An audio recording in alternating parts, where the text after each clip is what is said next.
그래요. 합시다.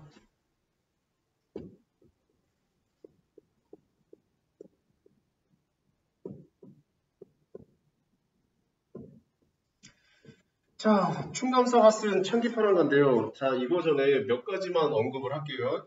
그 앞페이지 여백에다가, 앞페이지 여백에다가. 자, 전에 한번 시대순을 간단하게 말했는데, 시대순은 우리 간단하게만 생각합시다. 뭐가 있어? 고대가요가 있습니다. 왜냐면 뒤에 앞에 또 서경별곡이 있으니까. 아시겠죠? 고대가요는 언제 나왔어? 말한 것처럼 아주 옛날, 이거를 상고시대라고 말해요. 상고시대부터 삼국시대의 한 중간 정도까지가 뭐예요? 고대가요입니다. 아시겠죠? 자, 고대가요에는 5작품이 있어. 뭐가 있어? 고구려를 대표하는 황조가가 있고요.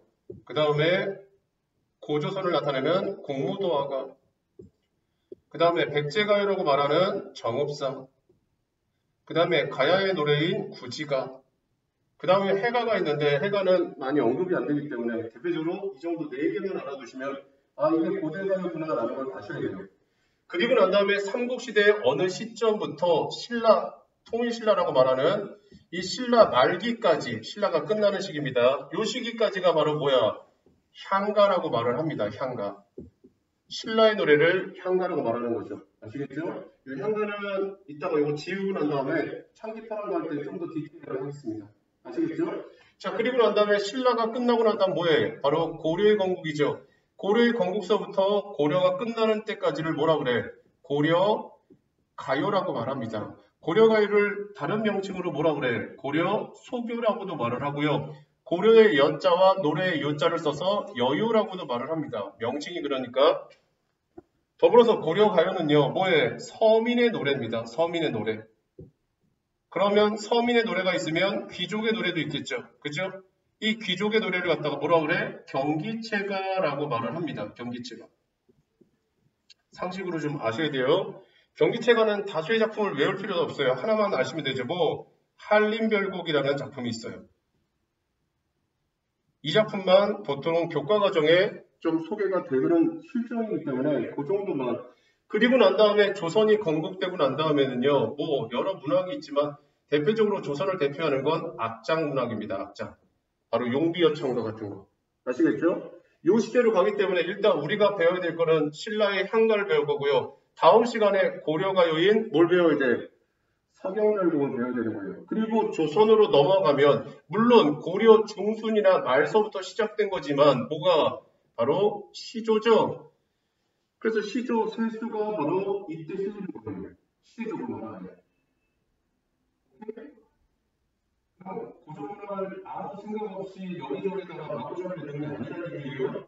창기파란가를 통해서 신라의 노래를 알아야 되는 거고, 서경별곡을 통해서 고려의 노래를 짐작해 봐야 되는 거고, 시조세수를 통해서 뭐 하는 거야? 조선시대의 어떤 정서라든가 이런 것들을 확인할 수 있다는 거죠. 아시겠죠? 이건 다음에는 안 써드립니다. 알아두시고. 그렇죠? 오케이. 자, 요거 펜 지우고.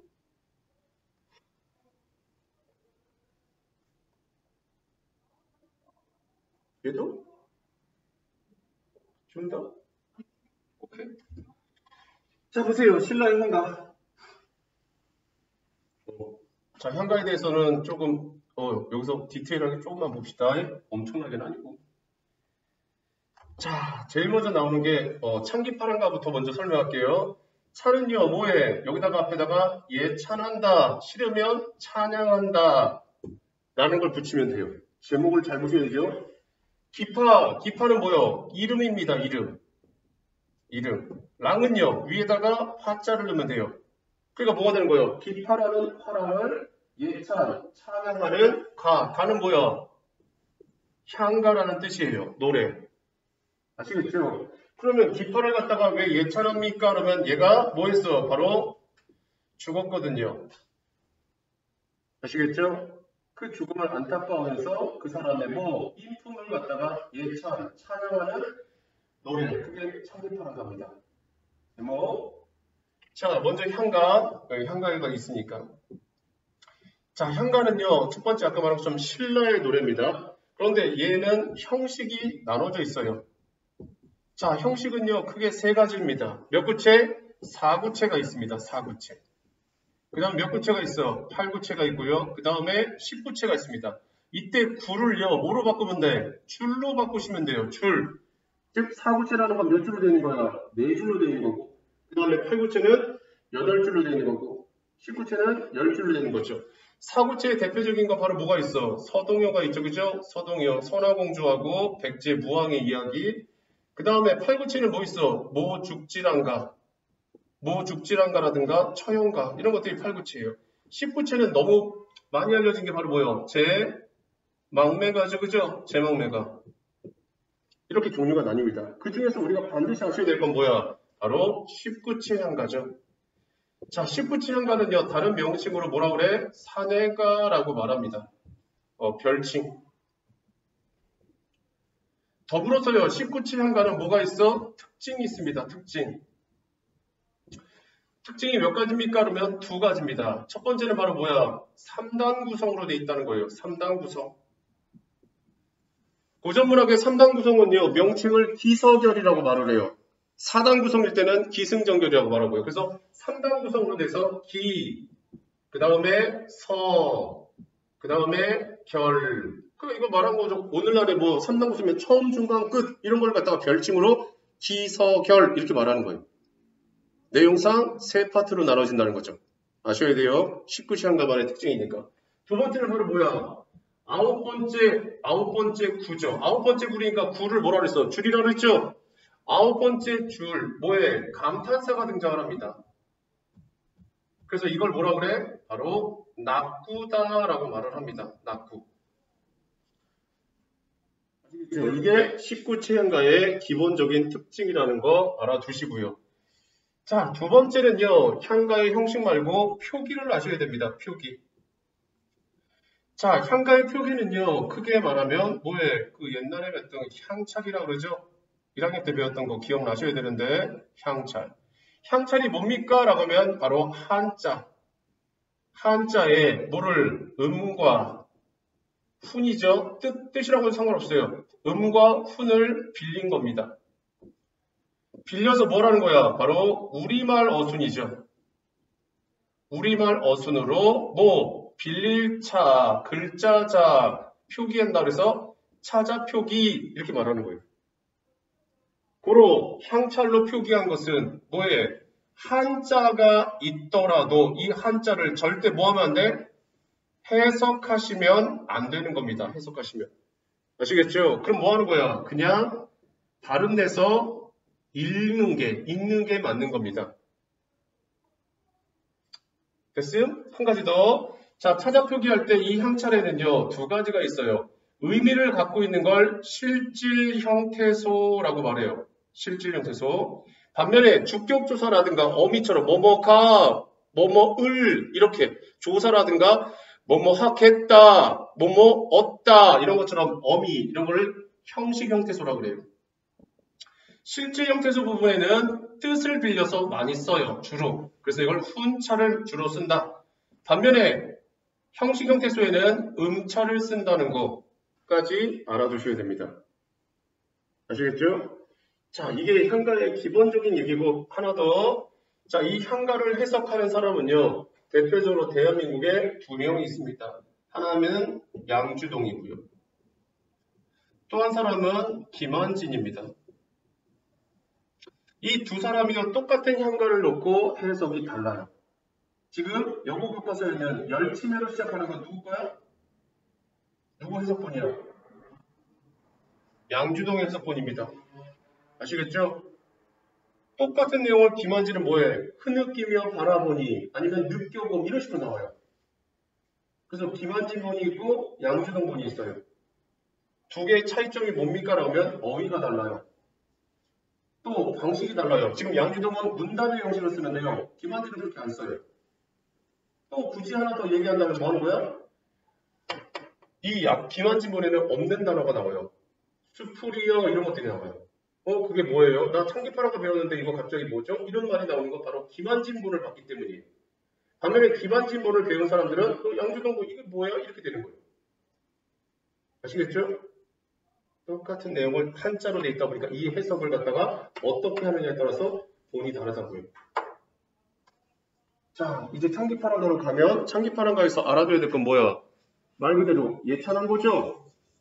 근데 예찬을 할 때 그냥 예찬한 게 아니라 뭐 하는 거야? 소재를 빌려왔다는 거예요. 무슨 소재?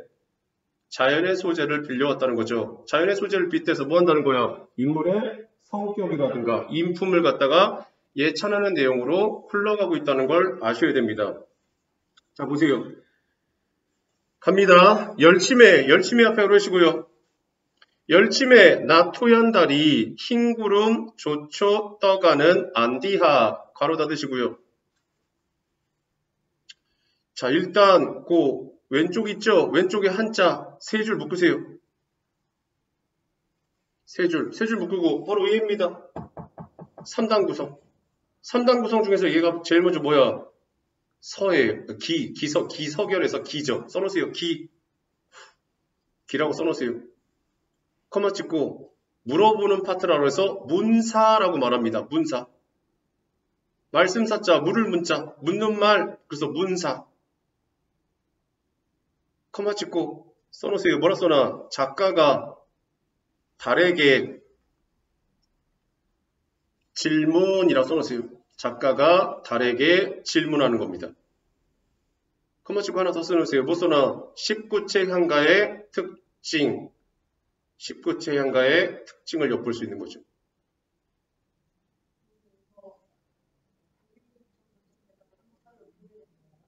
그렇죠. 그러니까 창작 단계에서는요, 얘도 원래 옛날 고전문학은 다 구비문학이거든요.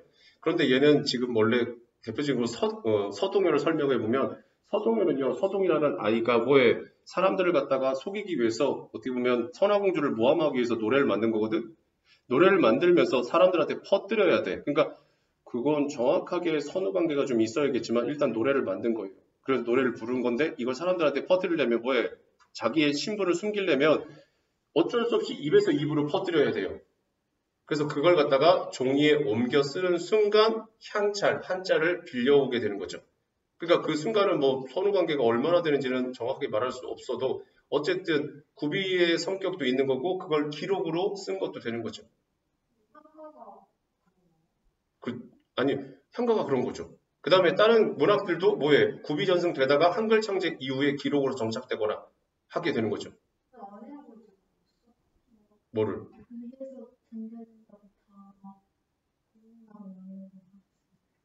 다 뭐 한다고?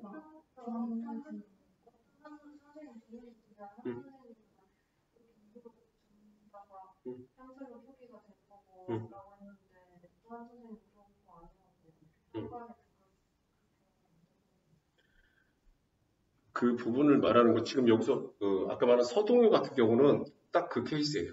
그러니까 거기서 말하는 거는 서동요는 어쨌든 배경설화가 있기 때문에 그 서동이라는 애가 노래를 만들고 난 다음에 퍼뜨리거든요.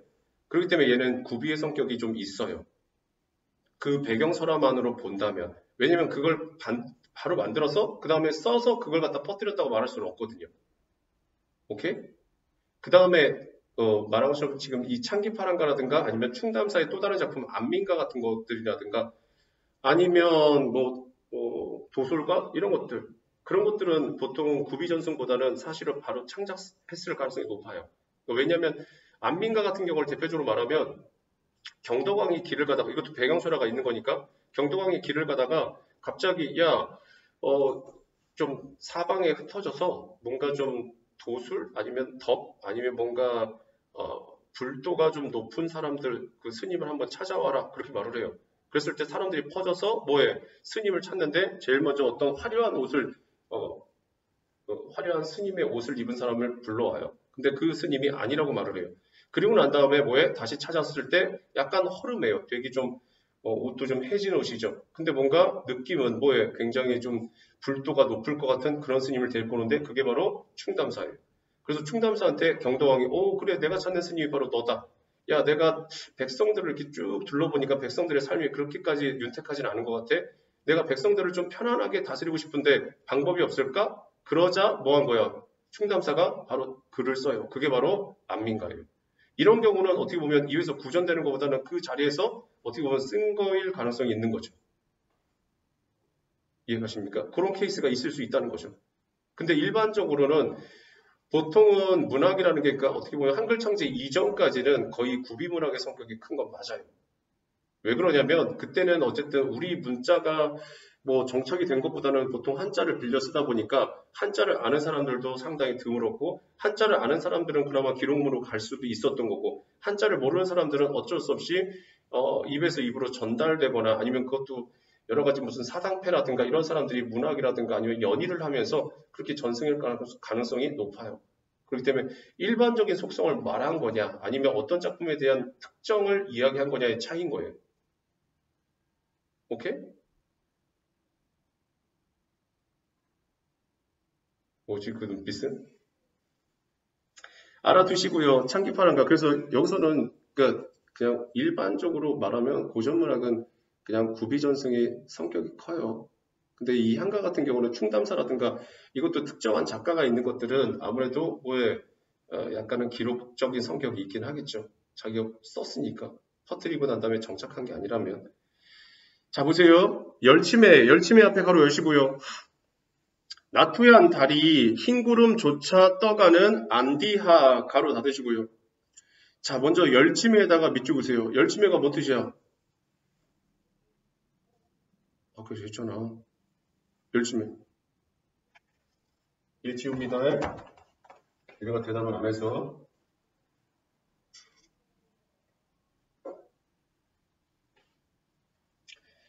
자, 열치매는요, 열치매만 보시면 안 됩니다. 그 뒤에 줄까지 보셔야 됩니다. 열치매는 열다입니다, 열다. 오픈, 열었다고요. 그럼 열자마자 나타난 게 뭐야? 달이 나타났다는 겁니다. 잘 보세요. 열자 달이 나타나려면 뭐를 열어야 돼? 두 가지죠? 하나는 뭐야? 누가 뭐를 열어야 돼? 생각해봐. 니네가 아파트 방에 있는데 뭐해? 뭘 열면 달이 나타나?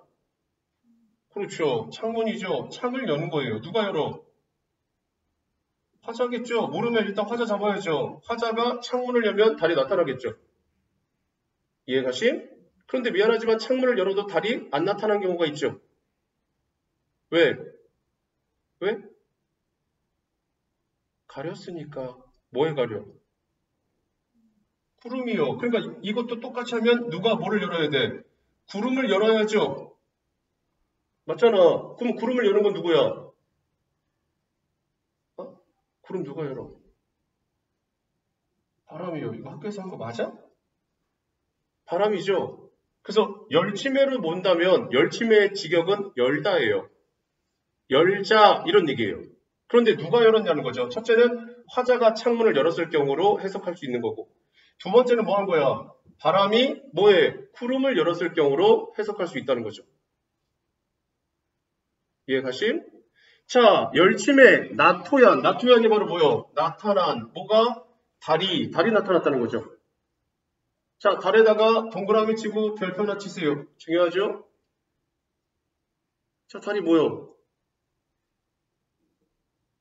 달 뭡니까? 제목 창기파란가 뭐라 그랬어? 예찬한다고요. 뭐를? 비파라는 화랑을요. 뭐를 예찬하는데? 인품이요. 자연물 써놓으세요. 뭐라 써놔? 기파랑에 훌륭한 인품을.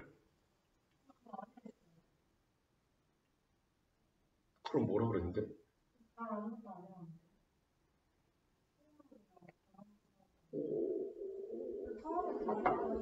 네.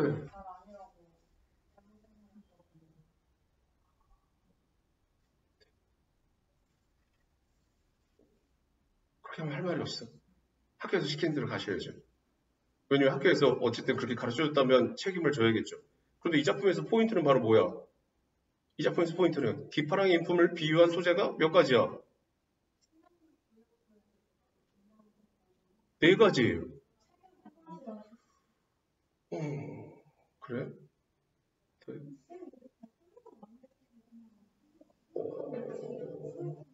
오케이. 자, 누누이 말하지만 정확하게 얘기를 하면 시험 문제를 내가 낸다면 나는 뭐라고 강하게 주장을 할 겁니다. 왜? 어쨌든 내가 시험 문제를 내고 내가 가르치는 거니까. 근데 학교 선생님이 시험을 내기 때문에 내가 싸울 수가 없어요. 그럼 내가 할 수 있는 건 뭐냐면 말한 것처럼 객관적인 자료와 근거를 얘기할 수밖에 없어요. 이해가심? 그래서 시중에 있는 자료들을 놓고 본다면 뭐해? 이거 하루아침에 그냥 갑자기 올해만 바뀐 게 아니라 내가 한 20년 가르쳤는데 20년 동안 뭐해? 창기파랑가에서 기파랑의 인품을 비유한 소재는 네 가지입니다. 달, 시냇물, 재벽해, 조약돌이라고 그러죠. 그 다음에 잣나무가지요.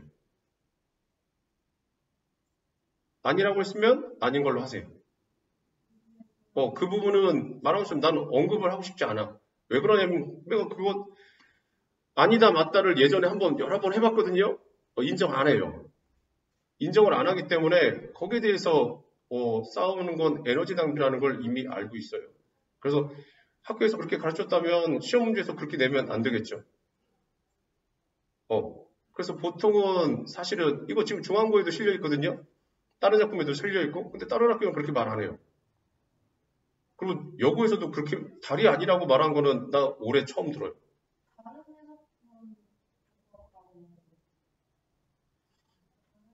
다른 해석 보면 김한진 걸 봤다고? 근데 김한진에도 달이 나옵니다.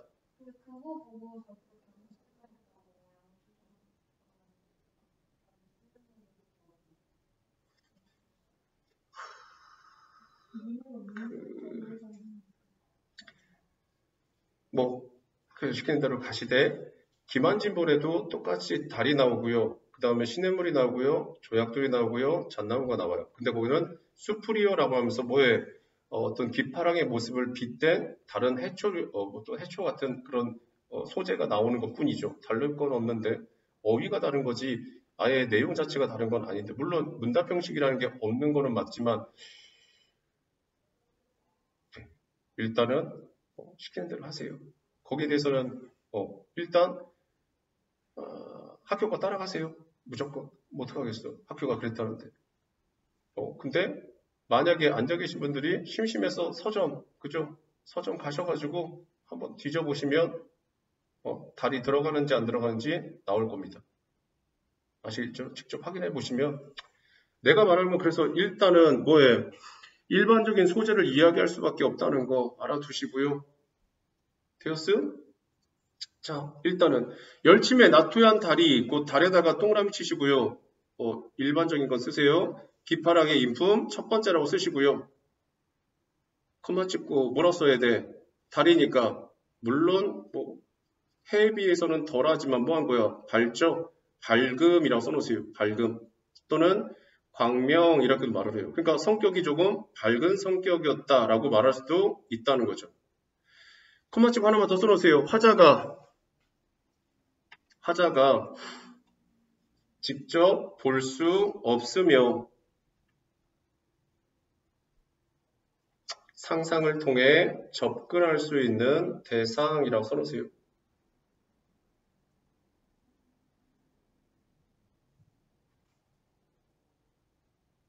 콤마 찍고 하나 더 써놓으세요. 뭐라 써라? 사람들이 우러러보는 존재로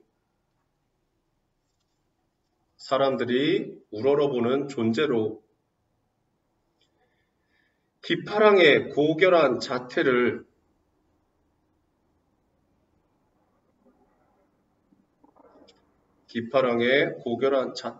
그려볼 수 있는 그리움이 투영된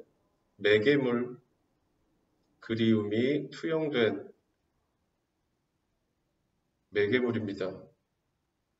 최대한 양보를 해도 뭐 하는 거야? 어쨌든 달을 통해서 기파랑의 모습을 그려볼 수 있다는 거죠. 그 모습이 기파랑의 자태, 어떤 밝은 자태, 아니면 좀 더 긍정적인 자태라는 것까지 그려볼 수 있기 때문에 말하는 것처럼 창기파랑가가 기파랑이라는 화랑을 예찬하는 거니까 그 사람의 어떤 겉모습과 그 다음에 그 플러스 알파인 내면적인 속성도 좀 그려볼 수 있는 거겠죠. 아니라고 했으면 아닌 걸로 하세요. 그거는 내가 더 강요하고 싶지 않아서 일단 학교 거 따라가세요. 아시겠죠? 그 다음은요. 열침에 나투한 달이 밑줄 그으세요. 흰 구름조차 떠가는 안디하 밑줄 그으시고요.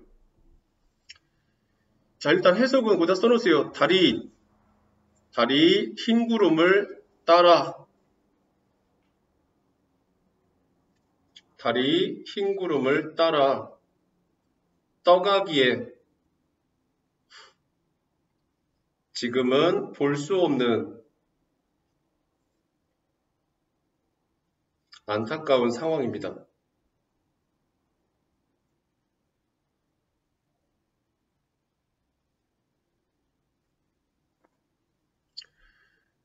자, 괄호 닫으시고요. 가로친 부분에다가 간단하게 써놓으세요. 뭐라 써놔? 기파랑의 고결한 모습이라고 써놓으세요. 그럼 여기서 기파랑의 고결한 모습을 뭘 통해서 알 수 있다는 거지? 아무것도 아니고 그냥 달이라고 하면 그냥 달 떠 있는 거고, 달이 흰 구름을 쫓아서 떠간다. 보통 흰 구름을 쫓아서 떠가는 거 어느 쪽으로 가? 사실은 이것도 의미가 있는 거면. 어? 흰 구름을 따라서 떠가. 달이 어느 쪽으로 져? 뭐지? 달 어느 쪽으로 져? 서쪽으로 지죠? 서쪽으로 진다는 걸 고전에서는 보통 뭐라 그래? 서역, 서방정토, 미타찰, 불교죠? 이상세계죠? 그래서 서로 진다는 것 자체가 뭘 말하는 거예요? 죽음을 의미하는 거거든요. 그 다음요. 새파란, 그 새파란의 그 한자 네 번째 구 있죠? 네 번째 구서부터 여덟 번째 구까지 묶으세요. 자, 기서결 중에서 얘가 서입니다. 서라고 써놓으시고요. 그 다음에 답사라고 써놓으세요. 답사. 콤마 찍고 달이 작가에게 대답하는 상황이라고 써놓으세요.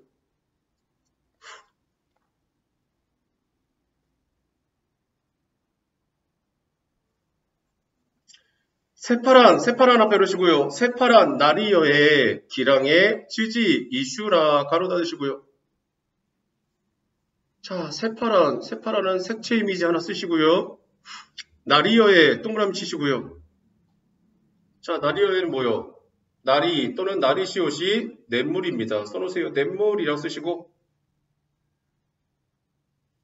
코마 찍고 뭐라 써야 돼? 기파랑의 인품을 비유한 소재 두 번째. 가로 열고 뭐라고 써놔? 맑고 깨끗한 성격.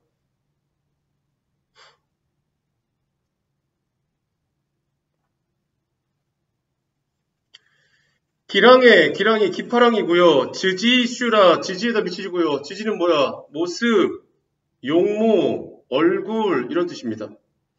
이슈라는 뭐야? 있구나 이런 얘기죠. 괄호 닫으시고요. 가로친 분도 써놓으세요. 뭐라 써놔? 천상적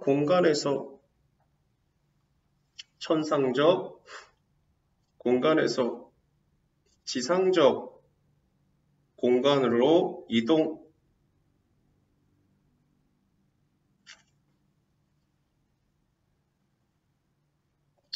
일로 앞에 쓰고요. 일로 날이 제벽해 낭이 디니다샤온 마잠에 가잘 존노하죠. 가로 닫으시고요. 자, 일로 나리시옷에다 밑찍으시고요. 이 나리시옷이 바로 냇물입니다.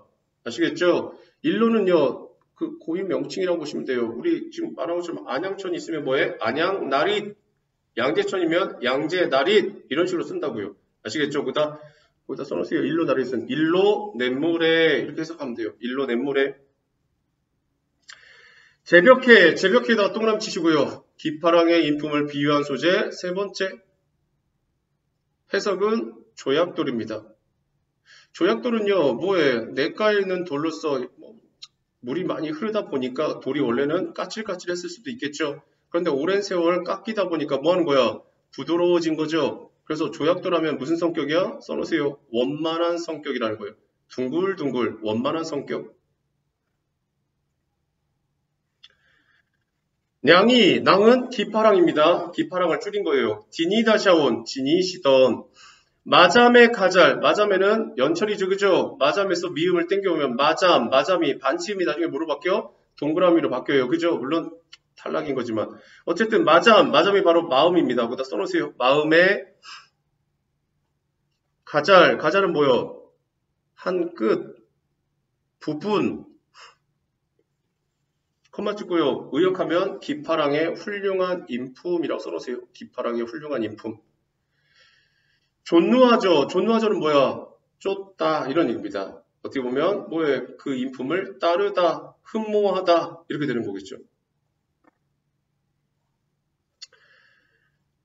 괄호 닫으시고요. 가로 친 부분에다가는 간단하게 쓰세요. 다리 작가에게 답하는 상황으로 작가가 기파랑을 흠모하는 감정을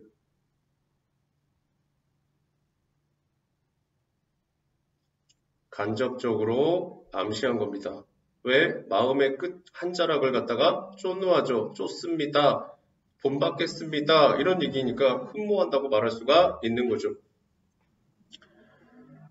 아시겠죠? 여기까지가 기서결 중에서 뭐의 서 부분입니다. 아시겠죠? 아까 말한 것처럼 19체 현가의 특징으로 세 파트로 나눠지는데 앞에 있는 3구, 1구, 2구, 3구가 기고 그 다음에 4, 5, 6, 7, 8 여기까지가 서결인 거죠. 서 부분인 거죠. 아시겠죠? 마지막 결 부분 아으 앞에 그러시고요.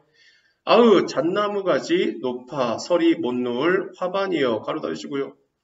자 아으에다가는 밑줄으시고 19체 현가의 특징 두 번째라고 써놓으세요.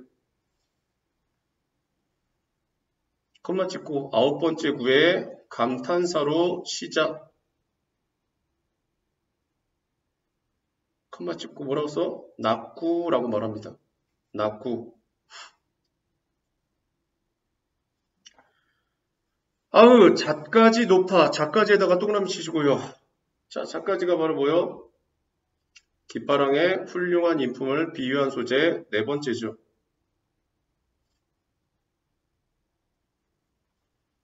콤마 찍고요. 잣가지는요. 잣나무 가지입니다. 보통 잣나무 가지 관심 있으신 분은 TV에서 가끔 나오거든요. 소나무하고 비슷하게 생겼어요. 잣나무 열매도 솔방울 같이 생겼어요. 근데 약간 높이가 달라요. 우리가 흔히 주변에서 보는 소나무 같은 게 뭐 한 4, 5m 정도라고 한다면 잣나무 가지는 거의 10m 막 이상이 돼요. 그러다 보니까 좀 더 높게 자라요. 그러다 보니까 뭐 어떤 서리가 내렸을 때는 서리가 지상에 내리다 보니까 아무래도 높은 뭐에 잣나무 가지는 내리지 않지 않을까 이렇게 생각을 한다는 거예요. 그래서 잣나무에다가 써놓으세요. 고난과 역경에 굴하지 않는 존재. 콤마 깃파랑에 곧고 높은 지조라고 써놓으세요. 깃파랑에 곧고 높은 지조. 콤마 서리와 대조적 이미지라고 써놓으세요. 서리와 대조적 이미지. 아으 잣가지 높아. 높아는요 연철입니다. 피읍 땡겨오면 돼요. 높다는 거죠. 서리에다가 세모 치시고요. 자 서리는 부정적 이미지라고 쓰시고요. 콤마 찍고 시련이나 역경 등을 비유라고 써놓으세요.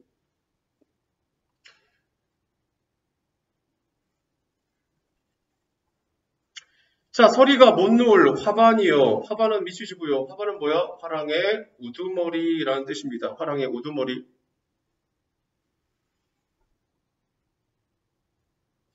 가로 닫으시고요. 가로친 부분 다 써놓으세요. 뭐라 써나? 화자의 독백 형식으로 이상적인 남성상인 이상적 남성상인 깃파랑을 잣나무 가지에 비유하여 숭고한 정신을 예찬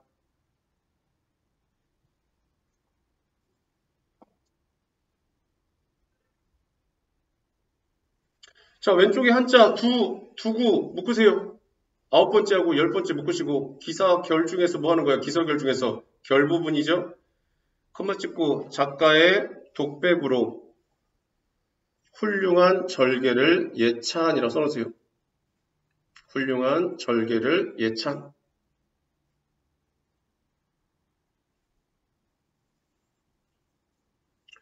아시겠죠? 자, 앞으로 넘기시고요. 내용 정리 갈래. 자, 갈래는요. 19채 향가라고 쓰시고요. 향가 중에서 19채 향가니까 그냥 19채 향가라고 쓰시고 성격은 예찬적, 또 죽었으니까 추모적,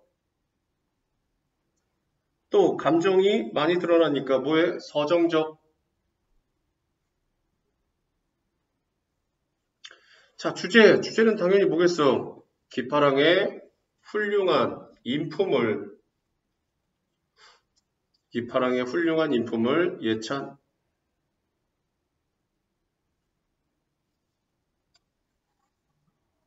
자, 특징 첫 번째. 작가와 달의 문답 형식을 통해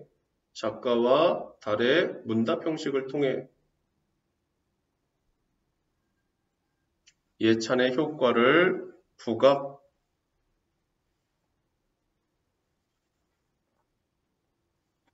두 번째, 향가 작품 중 상징성과 서정성이 돋보임. 상징성과 서정성이 돋보임. 세 번째, 자연물을 빌려 중심 대상의 인품을 효과적으로 보여줌.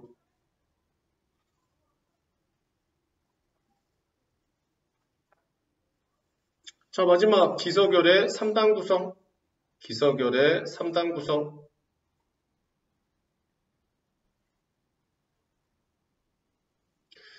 자, 질문 하시고 그 다음에 갈무리